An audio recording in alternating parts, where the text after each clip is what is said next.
Assalamualaikum, selamat datang ke Azra Green. So hari ni kita akan cakap tentang fertilizer ataupun baja aquarium. So stay tune.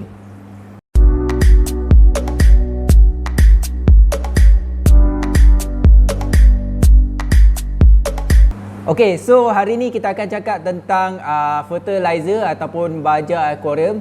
So sebelum kita nak go through tentang fertilizer, sebab sebelum ni pun aku rasa aku dah ada lebih kurang dalam 3 atau 4 video tentang fertilizer. Cuma kali ni version ni lebih short lah, so senang untuk korang nak faham. So kita akan cakap tentang apa itu fertilizer ataupun baja aquarium, kegunaan fertilizer dan kenapa kita perlukan fertilizer untuk di dalam aquarium lah. So lepas tu kita akan cakap tentang kategori fertilizer, lepas tu kita akan cakap tentang fertilizer dan juga punca algae. Lepas tu kita akan cakap pula tentang waktu penggunaannya dan juga cara untuk mengira fertilizer untuk di dalam aquarium. So kita start dengan slide yang pertama, iaitu apa itu fertilizer dan kegunaannya. Okey, fertilizer ni adalah baja untuk aquarium dan juga benda-benda yang lain. Tugas dia untuk mensupplykan lagi nutrisi lah kepada kita punya pokok. Sebab kalau dalam alam yang sebenar, dia ada banyak benda yang dia boleh dapat. Dia dapat unlimited, dia boleh dapat nitrogen, dia boleh dapat iron yang dia nak. Tetapi kalau dalam aquarium disebabkan closed system, bermaksud tak ada apa yang boleh bagi dekat dia. So kita yang kena bagi dekat kita punya ni lah pokok apa yang dia perlukan. So untuk permulaan selalunya fertilizer ni tak diperlukan lagi kecuali selepas 1 bulan macam tu baru kita start pakai fertilizer. Sebab apa?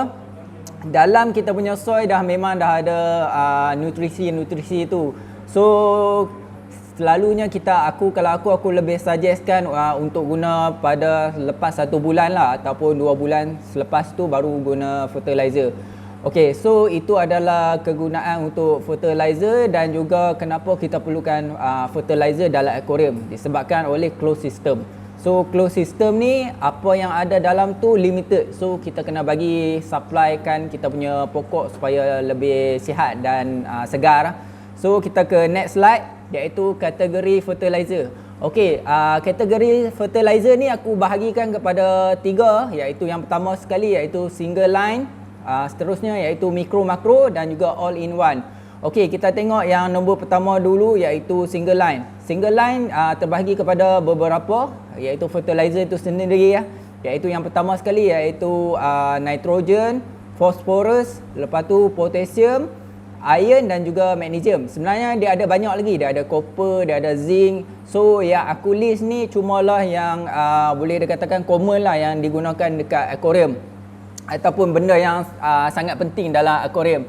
Yang pertama sekali iaitu nitrogen. Okey, nitrogen ni kalau tengok simbol dia dekat botol selalunya dia akan tulis N. N ni bermaksud nitrogen, iaitu tugas nitrogen ni selalunya untuk supplykan nitrate lah ataupun dalam bahasa yang lain tugas dia untuk nak bagi kita punya pucuk yang baru untuk anak pokok tu lebih senang dan juga cepat membiak. Selepas tu dia ada phosphorus. Phosphorus ni kalau dalam dia punya simbol iaitu P. P tu bermaksud phosphorus. P ni selalunya phosphorus ni tugas dia iaitu untuk nak bagi ke dia punya root ataupun akar dia lebih stabil berbanding kalau kita tak bagi. Seterusnya iaitu K, potassium. Okey, potassium ni sangat diperlukan dalam aquarium. Boleh dikatakan potassium ni sangat banyak kalau diperlukan dalam aquarium. So lebih kurang dalam 30 ppm. Okey, nanti aku akan cerita apa itu ppm, apa itu ml lah dalam untuk fertilizer. Okey, so boleh dikatakan setiap aquarium memerlukan potassium yang sangat tinggi ya. Potassium ni tugas dia iaitu untuk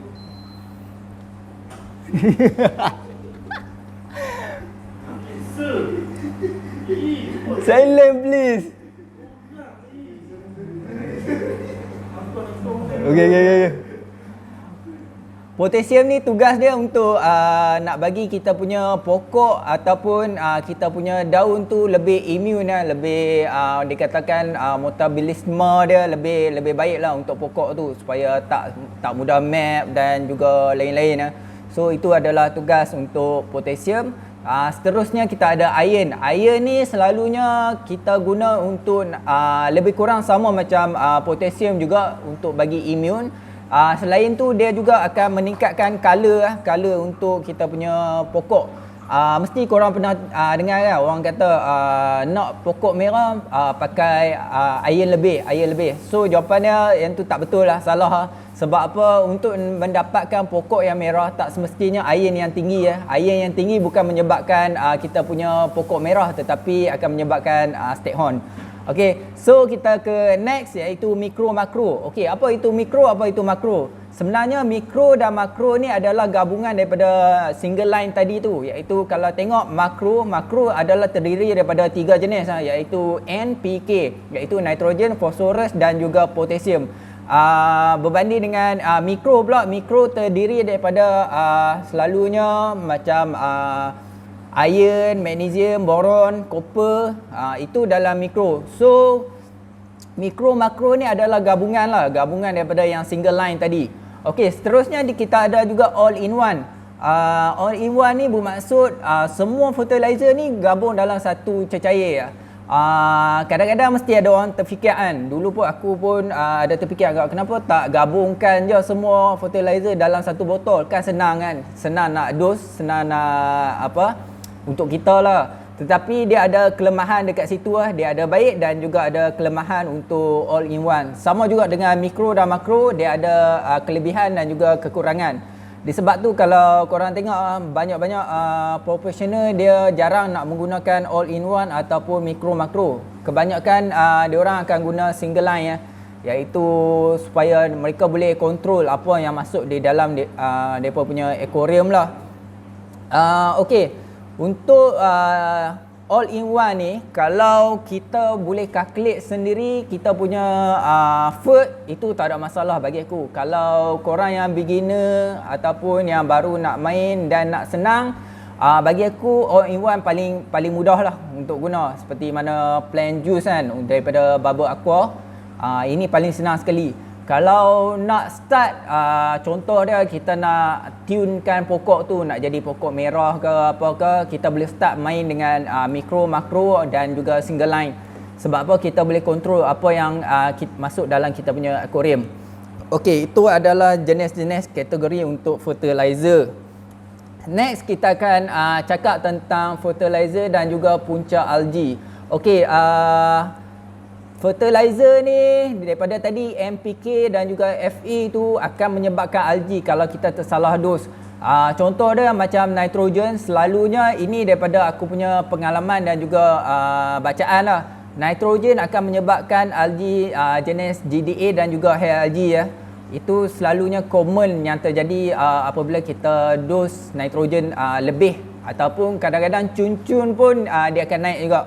Sebab GDA dan juga GSA ni macam alien sikit dia boleh dikatakan senang kena.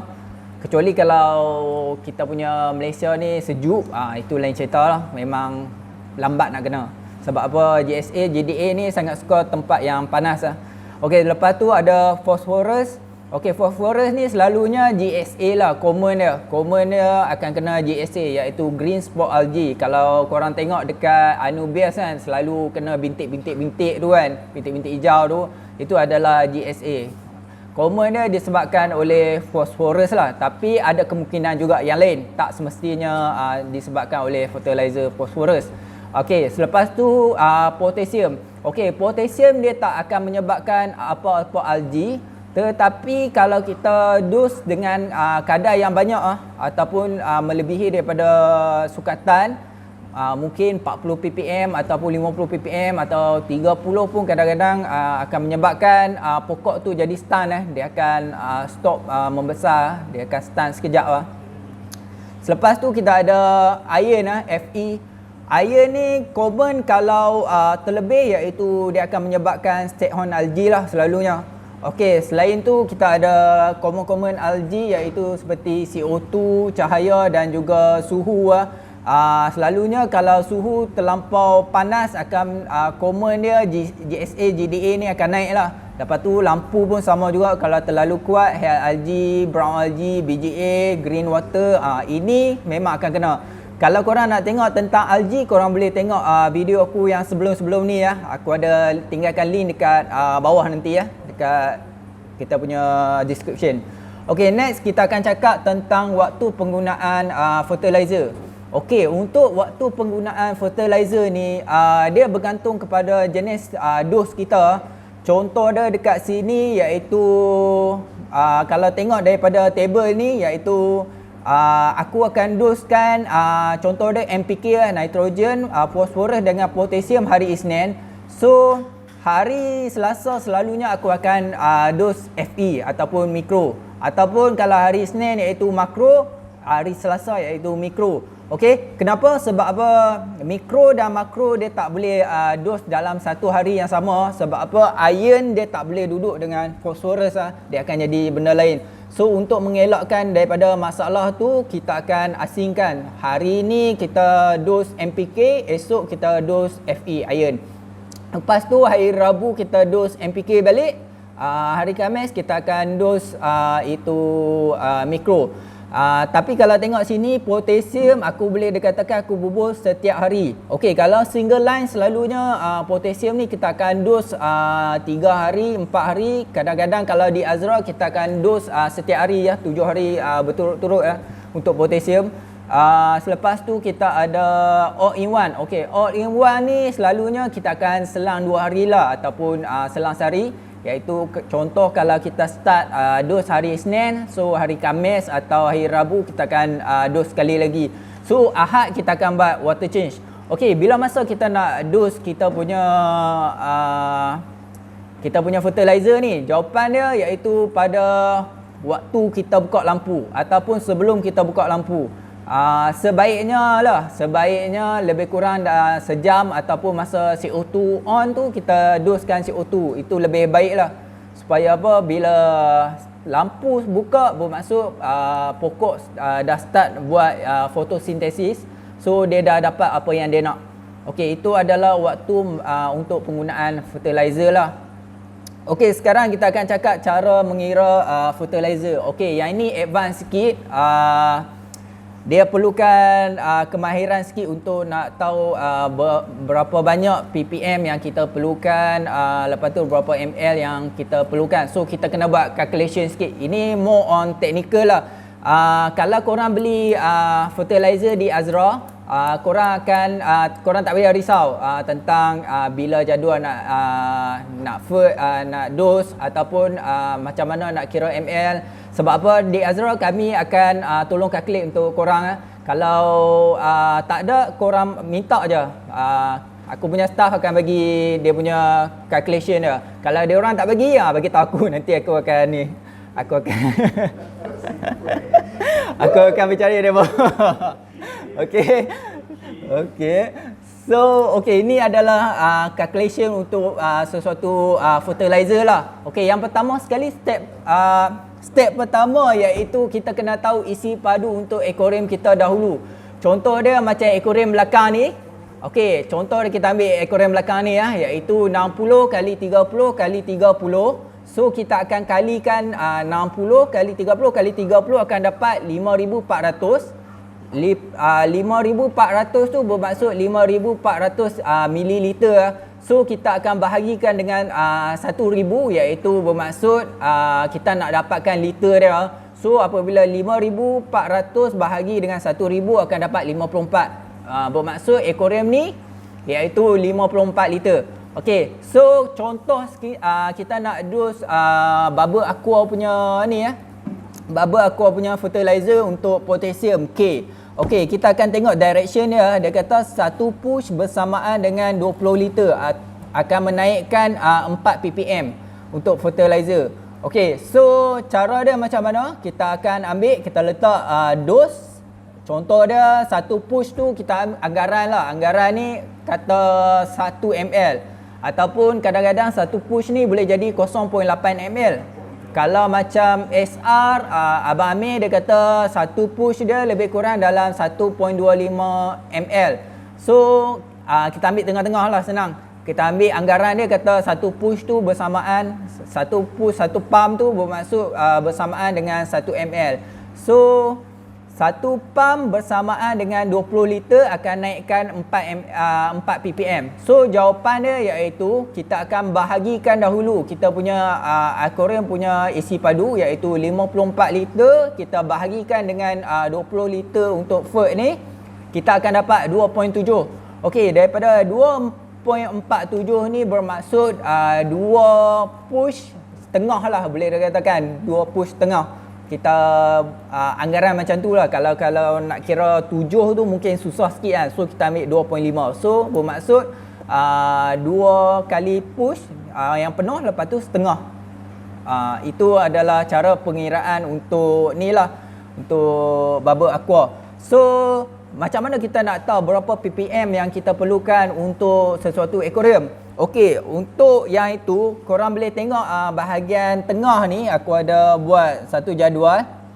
Okey, ini adalah anggaran yang selalunya dekat aquascaper yang akan guna lah. Contoh dia macam N ni, dia punya anggaran iaitu daripada 1 sampai 10. Itu bermaksud 1 sampai 10 ppm.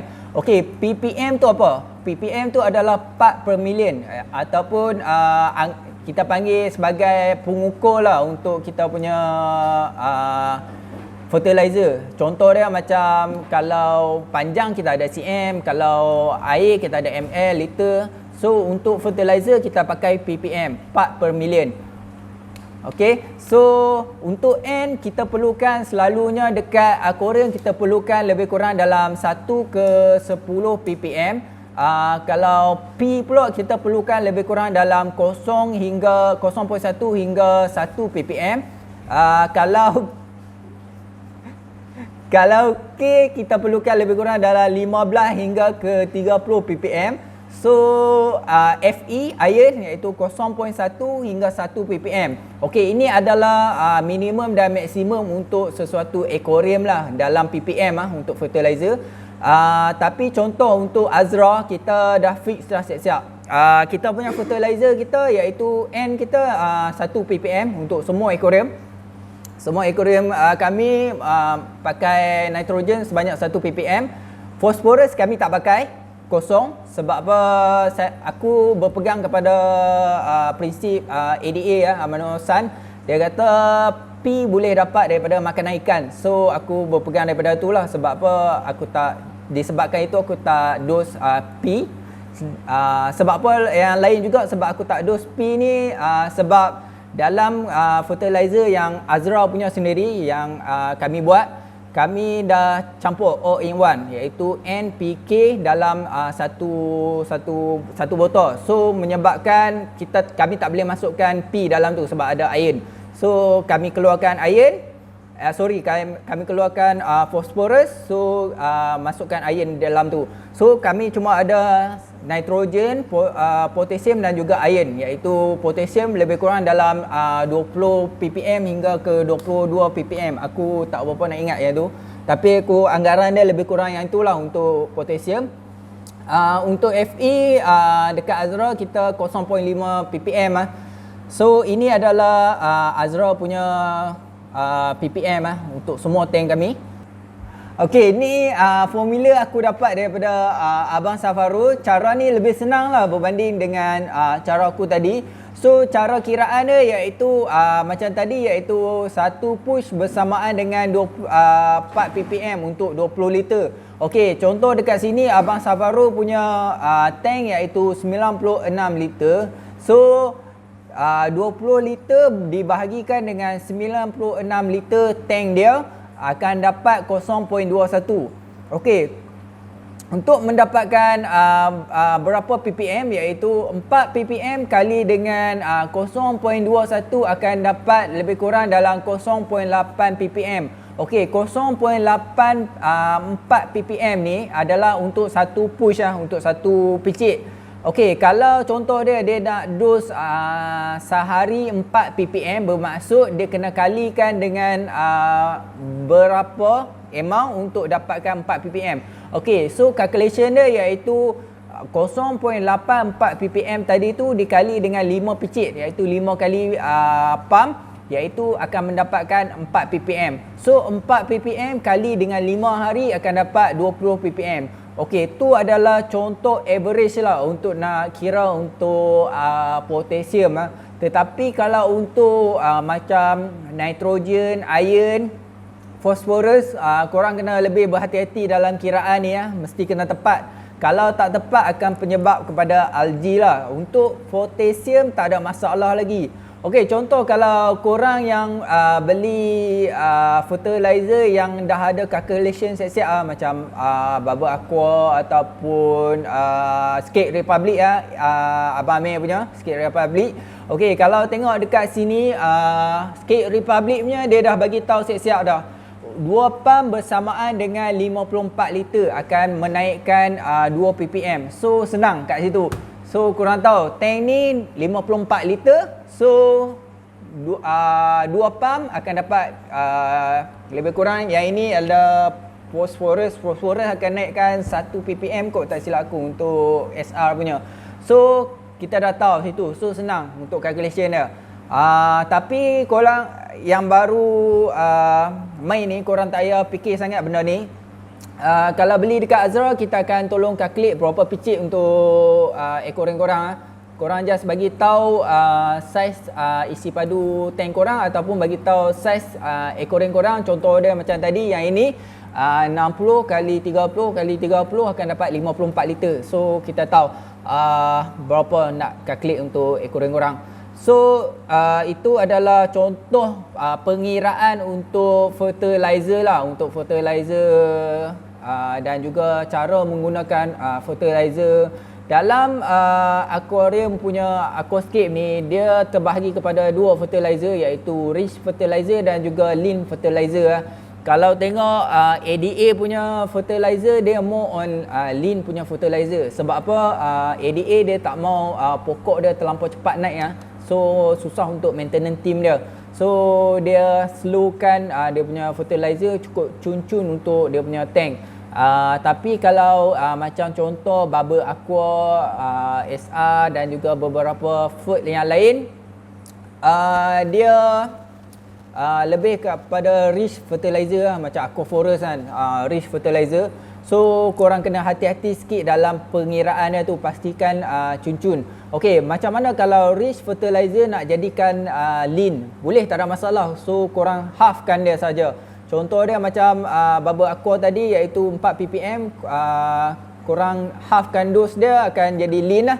So sama juga kalau nak richkan dia, kita doublekan dos sahaja. Itu cara untuk nak kira untuk fertilizer rich ataupun lean fertilizer lah. Kita hanya double ataupun kurangkan sahaja. So ada kelebihan juga dengan rich fertilizer ni ya, dia akan jatuh jimat lah kepada kita punya ni duit kat situ. So jimat dekat situ. Okey, dekat Malaysia aku rasa fertilizer kita ada banyak brand iaitu Cubic, lepas tu kita ada ni daripada Bubble Aqua, lepas tu kita ada SR, Skate Republic, Abang Amir punya. Lepas tu kalau Singapura pun ada APT, itu pun popular juga dekat Malaysia. Ada ADA, lepas tu ada Aquaforus dan juga sebenarnya fertilizer ni ada banyak, Sikam pun ada. So bergantung kepada kita nak guna cara dia macam mana. Salah guna algae, tak guna pun masalah juga, pokok tak berapa nak cantik. So kita kena tahu apa yang kita dos lah. Itu je lah yang aku boleh cakap. So sampai di sini saja perkongsian kita untuk kali ini. Jika anda suka video ini, anda boleh share, like, subscribe. Jumpa di episod akan datang. Bye bye. So akan dapat 5 hari. Okay. So 5 hari bermaksud 1 hari jatuh berapa?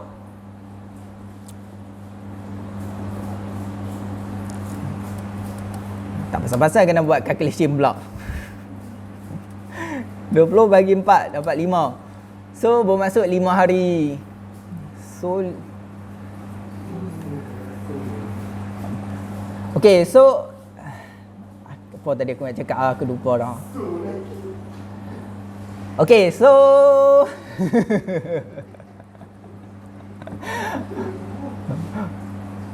stop